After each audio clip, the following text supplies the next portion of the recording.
د خوست ولایت په اطلاعات او کلتور ریاست کې د ځوانانو چارو امریت لخوا د شاوخوا 180 تنو زده کوونکو لپاره د کمپیوټر، انټرنیټ او انلاین کاروبار د زده کولو په موخه وړیا زده کړې 13 ورځ د یوې راټولېدنې پر مهال پیل شوې چې د کمپیوټر او په مرسته د ګرافیک ډیزاین، ویب ډیولپمنٹ او په ټوله کې د پرلیک کاروبار د زده کولو لارې چارې به پکې ورښودل کیږي او تر یوې میاشتې به دوام وکړي.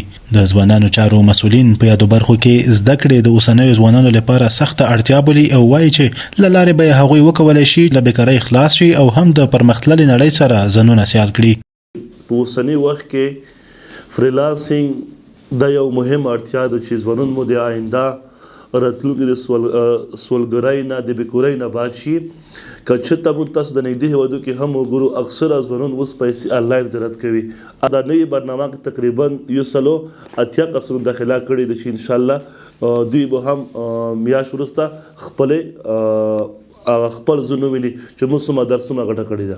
یو شمېر ځوانان چې په همدې بهیر کې نوم لیکنه کړې د یادو زده کړو پر پیل خوښي څرګندوي او وایي چې دې سره به دوی ته په ډیجیټلي نړۍ کې بشمېره کاري فرصتونه رامنځته شي.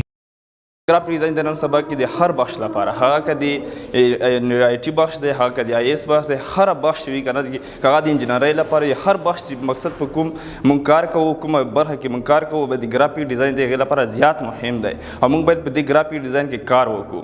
او نن سبا د اړتیاوې هم زیات دي. هغه ورونه چې دوی له بیکارۍ څخه شکایت کوي نو دوی دې په یو بخش کې کار وکړي، هغه که فریلانسینګ وي، هغه که ګرافیک ډیزاین وي، هغه که ویب ډیولپمنټ او هغه که کمپیوټر برخه وي. حتی که د کمپیوټر د آفیس پروګرامونه دوی زده کړي که نه او دوی کولی شي په راتلونکي ښه عاید ولري.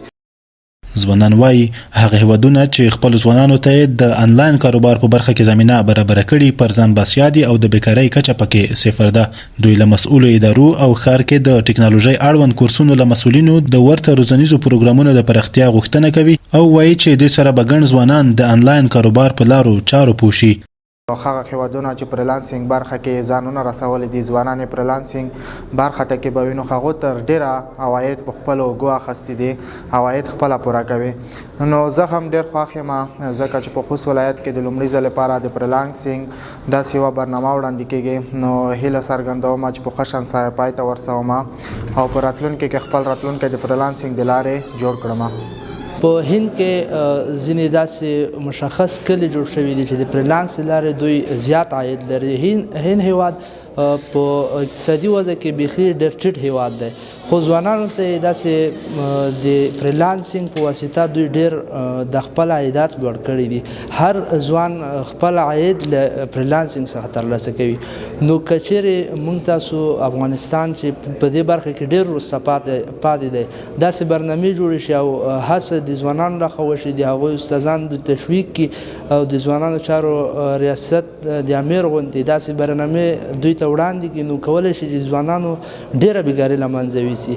د ځوانانو چارو امریت لخوا څه وخت وړاندې هم په دې برخه کې په مرکز او ولسوالیو کې د ورته ډول زده کړو مرکزونه پرانیستل شوي وو چې سلګونه تنو پکې د کمپیوټر او انلاین کاروبار زده کړې ترسره کړې.